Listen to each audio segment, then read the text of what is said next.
Good morning, everyone. So, in last video, we had talked about the Russian Revolution. So now, in this video, we are going to talk about the World War One. तो चलिए शुरू करते हैं आज का video. Basically world war one जो है वो कब स्टार्ट किया गया था? तो वर्ल्ड वार वन 1914 में स्टार्ट किया गया था और 1918 तक ये चला था, जैसा कि हम लोग ऑलरेडी जानते हैं टाइमलाइन के अनुसार। और ये कब कितने साल तक चला? तो ये 5 साल तक चला। अब बात आता है कि एक वर्ल्ड वार वन किन के बीच में लड़ा गया। पहला चीज, क्या मुख्य कारण थे जिसके वजह से वर्ल्ड वार वन हुआ, ये सारी चीजें। और रसिया में स्पेशली, क्योंकि हम लोग रशियन रेवोल्यूशन पढ़ रहे हैं, तो हम लोग रसिया को देख करके चलेंगे।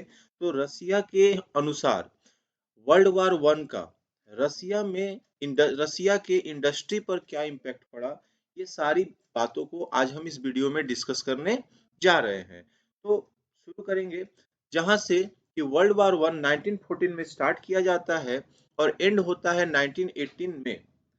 टोटल ये 5 साल लेता है। आगे हम लोग वर्ल्ड वार टू के बारे में भी देखेंगे, लेकिन अभी वर्ल्ड वार वन देखेंगे। ये दो पावर के बीच में बट गया। एक था सेंट्रल पावर और एक था अलाइड पावर। सेंट्रल पावर में देखिए, सेंट्रल पावर में ये देश है जर्मनी, ऑस्ट्रिया एंड तुर्की। और अलाइड पावर में फ्रांस, ब्रिटेन एंड रसिया। ये तीन तीन कंट्री क्या हो गए, एक दूसरे से डिवाइड हो गए। ठीक है, तो तीन कंट्री आपका सेंट्रल पावर बन गया और तीन कंट्री आपका अलाइड पावर बन गया। आगे बढ़ते हैं। कहता है कि the main cause of world war one, मुख्य कारण जो वर्ल्ड वार वन का था वो अलायंस था। किस चीज में? कंट्री के बीच में, मिलिट्री के बीच में, नेशनलिज्म के बीच में, इंपरलिज्म के बीच में, सीक्रेट डिप्लोमेसी के बीच में और इंटरनेशनलिज्म के बीच में। तो ये सारी चीजों को अभी हम लोग नेक्स्ट स्लाइड में क्या करेंगे, एक्सप्लेन हम करेंगे। आपको हम समझाएंगे कि किस बेसिस पे अलायंस बना था, ये मिलिट्री मिलिटरिज्म क्या होता है, ये नेशनलिज्म क्या होता है, ये इंपरलिज्म क्या होता है। तो ये सारी बातों को हम नेक्स्ट स्लाइड में देखेंगे। दूसरी बात था कि एसेसिनेशन ऑफ फ्रांज फर्डिनेंड।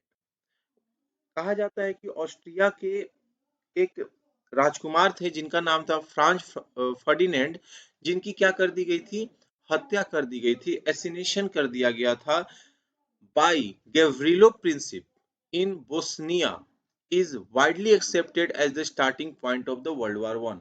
और कहा जाता है कि यही कारण था जिसके वजह से वर्ल्ड वार वन की शुरुआत हुई थी। ठीक है, आगे बोला कि Russia's army lost badly in Germany and Austria between 1914 and 1916। कहता है कि रसिया आर्मी जो थी वो बुरी तरह से जर्मनी और ऑस्ट्रिया में हारती है 1914 से लेकर के 1916 के बीच में, जिसके वजह से 1917 में टोटल कैजुअलिटी जो होते हैं, जो लोग मारे जाते हैं, वो 7 मिलियन तक पहुंच जाते हैं। आप कहीं कहीं डेटा आप देखिएगा 9 मिलियन का भी है। तो कंफ्यूज नहीं होना है। हम एनसीईआरटी के अकॉर्डिंग चलेंगे तो आपका इस चैप्टर में एनसीईआरटी में दिया हुआ है 7 मिलियन कैजुअलिटी, तो मतलब 7 मिलियन के बारे में हम चलेंगे। तो कहता है कि रसिया में 7 मिलियन, रसिया के वर्ल्ड वार वन में 7 मिलियन कैजुअलिटी होता है 1917 तक। फिर बोला कि the Russian army destroyed crop and building to prevent the enemy from being able to live off the land. कहता है कि रशियन आर्मी जो थे वो पूरी तरह से क्रॉप्स को डिस्ट्रॉय कर दिए, बिल्डिंग्स को डिस्ट्रॉय कर दिए, ताकि उनके जो उनके एनिमी है वो जमीन छोड़ करके क्या हो जाए, भाग जाए। ठीक है, the destruction of crops and building led to over 3 million refugee in Russia. और क्योंकि जो ये डिस्ट्रक्शन किया गया क्रॉप का, बिल्डिंग का रशियन आर्मी के द्वारा, तो 3 मिलियन तक लोग क्या हो गए, रिफ्यूजी हो गए रसिया में। मतलब अब उनके पास न घर है न जमीन है जहां पर वो क्या कर सके, रह पाए। तो वर्ल्ड वार वन की वजह से बहुत सारी चीजें क्या हो गई, बदल गई। रसिया में बदल गई, सिर्फ रसिया में नहीं बदली, वर्ल्ड वार वन का इम्पैक्ट आपको पूरे विश्व में देखने को पाया गया। ठीक है, तो ये बातें हुई। आगे बढ़ते हैं। तो यहाँ पर आपको समझ में आ गया होगा कि दो पावर के बीच में वर्ल्ड वार वन लड़ा गया। एक पावर सेंट्रल पावर था, एक पावर एलाइड पावर था। कारण, दो कारण यहाँ पर दिखते हैं, एक अलायंस का कारण दिखता है और दूसरा फ्रांज फर्डिनेंड का एसिनेशन दिखता है। ठीक है, तो ये दो कारण थे। इसके वजह से रसिया पर क्या इम्पैक्ट पड़ा, तो रसिया आर्मी बैडली हारी 1914 और 19 से हार नहीं की, मतलब लॉस्ट की, अपने आर्मी को लॉस्ट की, अपने चीजों को लॉस्ट की, अपने मिनरल्स को लॉस्ट की। ठीक है, फिर 7 मिलियन तक कैजुअलिटी पहुंच गया था। तो बहुत सारी चीजें की गई। आगे बढ़ते हैं। अब देखिए, causes of world war one, पहला है मिलिटरिज्म। अब ये क्या है सर, तो कहता है कि the most significant cause of the world war was militarism. Militarism was a concept that glorified war and the military and was widely spread through Europe during the 19th century. कहता है कि युद्ध सिर्फ बातों से तो नहीं लड़ा जा सकता है, युद्ध के लिए हमको मिलिट्री की आवश्यकता पड़ेगी। तो एक एक देश क्या करने लगा कि मिलिट्री के साथ समझौता करने लगा, मिलिट्री के साथ अलायंस बनाना शुरू कर दिया। तो ये जो था धीरे धीरे जो अलायंस था मिलिट्री के साथ जो बनाना शुरू हुआ, ये धीरे धीरे पूरे यूरोप में फैल गया। कब तक, during 19th century. It pushed nation to be ready for war and led to an arms race. कहता है कि ये एक आपको रास्ता दिखा दी, एक आपको पॉइंट दे दिया कि अब हम वार के लिए हमको रेडी होना चाहिए। मतलब मिलिटरिज्म का मतलब ही हुआ कि हम मिलिट्री तैयार इसलिए कर रहे हैं ताकि हम कभी भी युद्ध हो भविष्य में तो हमको रेडी रहना है। ठीक है, तो ये नेशन को पुश कर रही है, मतलब आगे बढ़ा रही है, ढकेल रही है किस तरफ, वार के तरफ।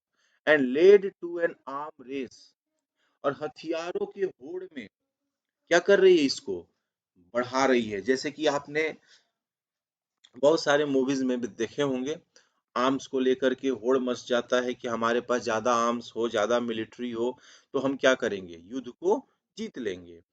This cause tension between countries and rivalry as they struggled to outdo reach others as the most powerful. जिसके वजह से और जो देश हैं उनके बीच में टेंशन का माहौल बन गया, राइवलरी हो गया, एक दूसरे से लोग दुश्मनी करने लगे। अब पावरफुल बनने के लिए लोगों में क्या, देश के बीच में क्या हो गया, होड़ मच गया कि कैसे पावर को लाया जाए, कैसे पावरफुल बना जाए, कैसे अपने देश को और पावरफुल बनाया जाए। तो ये सारी चीजें क्या होने लगी, लोगों के दिमाग में रखी जाने लगी कि हमको अब वार करना, मतलब कि फोर्सफुली देश को वार की तरफ क्या करना, धक्का देना, ढकेलना। तो ये था मिलिटरिज्म।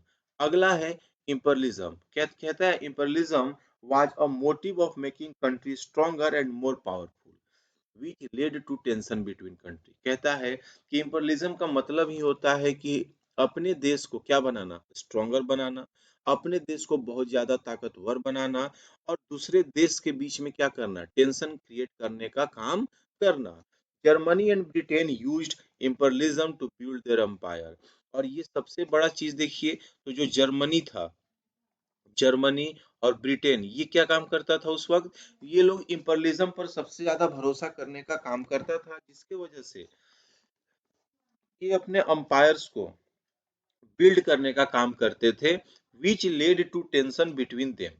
जिसके वजह से बहुत सारे देश के साथ इनका क्या हो रहा था, कॉन्फ्लिक्ट हो रहा था। Many European countries practiced imperialism to build their empire and expand their possession। मतलब पोसेशन का मतलब अधिपत्य, मतलब बहुत सारे यूरोपियन कंट्री इंपरियलिज्म को अब क्या करने लगे, प्रैक्टिस करने लगे, ताकि वो अपने एम्पायर को क्या कर सके, और बढ़ा सके, और बिल्ड कर सके, और अपने अधिपत्य को क्या कर सके, जारी रख सके।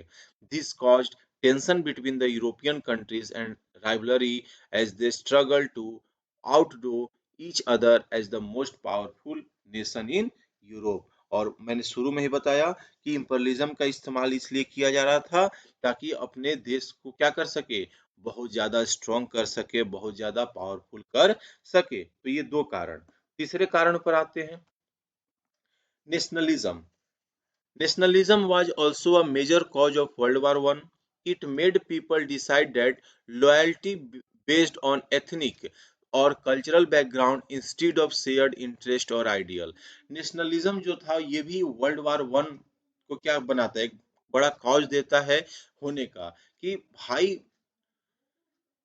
नेशनलिज्म जो चीज है ना, राष्ट्रीयता जो चीज है ना, मतलब अपने देश के लिए लड़ लेना, अपने देश के लिए मर मिटना, ये भी क्या दिखाता है, देश के प्रति लॉयल्टी दिखाता है। क्या दिखाता है, लॉयल्टी दिखाता है। तो ये भी एक कारण था वर्ल्ड वार वन होने का। Secret diplomacy, it was also called secret sympathize because countries would secretly negotiate their alliance and tactics to gain an advantage over each other।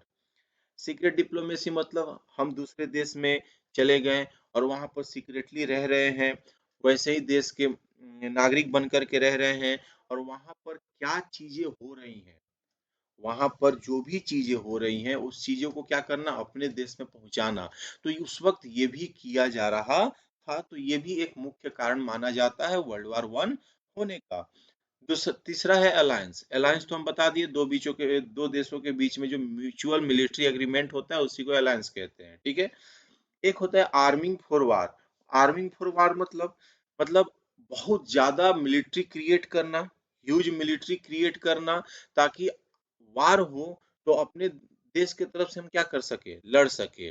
तो उसके लिए बहुत बड़ा मिलिट्री क्रिएट करना, बहुत ज्यादा पैसे को क्या करना है, खर्चा करना, किस पे, मिलिट्री पे, which led to need for bigger and more powerful weapon. और कहता है कि पैसा जब ज्यादा खर्चा करेंगे तब हम ज्यादा से ज्यादा पावरफुल वेपन्स खरीदने का भी काम करेंगे। तो ये सारी चीजें हो रही थी, और ये मुख्य कारण था वर्ल्ड वार वन होने का पूरे विश्व में।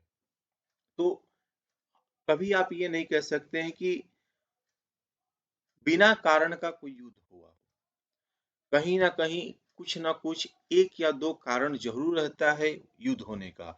तो वर्ल्ड वार वन भी युद्ध होने का आपका टोटल 6 कारण है, और एक्स्ट्रा में देखा जाए तो ऑस्ट्रिया के राजकुमार की हत्या। तो ये कुल मिला के 8 कारण ऐसे हैं जो लीड करता है किस चीज को, वर्ल्ड वार वन का होने का। ठीक है, आगे बढ़ते हैं। वार इम्पैक्ट ऑन इंडस्ट्री, अभी हम बताएं, शुरुआत में जिक्र किए कि रसिया में इस वार का क्या इम्पैक्ट पड़ा, इस चीज को भी देख लेते हैं। तो कहता है कि Russian industrial equipment disintegrated more rapidly in Russia than elsewhere in Europe. जो इंडस्ट्रियल इक्विपमेंट था रसिया का, वो डिसइंटीग्रेट हो रहा था बहुत स्पीड में, मतलब वो बहुत ज्यादा पुराना हो गया था, वहां का इंडस्ट्रियल इक्विपमेंट मशीनरी जो था बहुत ज्यादा पुराना हो गया था। इसके वजह से इंडस्ट्री सही से ग्रोथ भी नहीं कर पा रही थी। 1916 में क्या होता है, रेलवे लाइंस ब्रेक डाउन कर दिया जाता है। Abled body man were called up to the war. जो लोग स्वस्थ थे, जो लोग हेल्दी थे, उनको वार के लिए बुला लिया जाता था। ठीक है, देयर वर लेबर शॉर्टेज, जिसके वजह से लेबर शॉर्टेज हो गया। स्मॉल वर्कशॉप प्रोड्यूसिंग एसेंशियल वर शट डाउन। जो स्मॉल छोटे छोटे जो वर्कशॉप थे वो सारे क्या हो गए, बंद हो गए। ऑब्वियस बात है बंद हो ही जाएगा। क्यों बंद हो जाएगा, क्योंकि जितने भी एबल्ड मैन थे वो सारे युद्ध लड़ रहे थे। तो जब युद्ध लड़ेंगे तो वर्कशॉप कहाँ से चलेगा, लेबर का शॉर्टेज होना नॉर्मल बात हो जाएगा। The people in the cities bread and flour become scarce. शहर में लोगों की कमी हो गई, शहर में ब्रेड की कमी हो गई, शहर में आटे की कमी हो गई। तो ये सारे इम्पैक्ट दे रहे थे किसको, वर्ल्ड रसिया को। By the winter of 1916 riots at bread shops were common. कहता है कि 1916 के विंटर तक ब्रेड शॉप जो थे वो कॉमन हो गए, मतलब कि न मिलना क्या हो गया, कॉमन हो गया। तो इसके वजह से राइट्स भी होने लगे, ब्रेड शॉप पे क्या हो गया, राइट्स दंगे होने लगे। तो ये सारे कारण थे किसके, वार के, वर्ल्ड वार वन के, रसियन इंडस्ट्री पे। एक चीज और बताते हैं कि कहा जाता है कि वर्ल्ड वार वन जब हो रहा था तो उस वक्त अमेरिका जो था वो हिस्सा नहीं लिया था वर्ल्ड वार वन में। वर्ल्ड वार वन में अमेरिका हिस्सा लेता है 1917 में, और एक ही झटके में पूरे विश्व युद्ध को क्या कर देता है, समाप्त कर देता है। तो कहने का मतलब हुआ कि कोई ऐसा भी देश है जो वर्ल्ड वार में कभी फ्रंट से लड़ा ही नहीं। जैसे आप देखिएगा, न वर्ल्ड वार वन में अमेरिका लड़ता है, न वर्ल्ड वार टू में अमेरिका लड़ता है। सेम एज कंडीशन, जैसे वर्ल्ड वार वन में अमेरिका 1917 में एड अप होता है और एक झटके में क्या करता है, युद्ध को समाप्त कर देता है। उसी तरह वर्ल्ड वार टू में भी जब आपका जापान के द्वारा उसके नेवल पर क्या किया जाता है, अटैक किया जाता है, तब जाकर के क्या करता है, वो दोबारा वर्ल्ड वार टू में एंट्री करने का काम करता है। उसी समय हिरोशिमा और नागासाकी नागासाकी पर बॉम्बिंग करने का भी काम करता है और वहां पर वर्ल्ड वार टू को समाप्त करता है। तो अमेरिका कभी भी लीड रोल में शुरू से नहीं लड़ा, ना वर्ल्ड वार वन में लड़ा, ना वर्ल्ड वार टू में बना, लेकिन कंक्लूड पर ले जाने का काम अमेरिका ही करता है। तो आज के लिए इतना ही, मिलते हैं नेक्स्ट वीडियो में।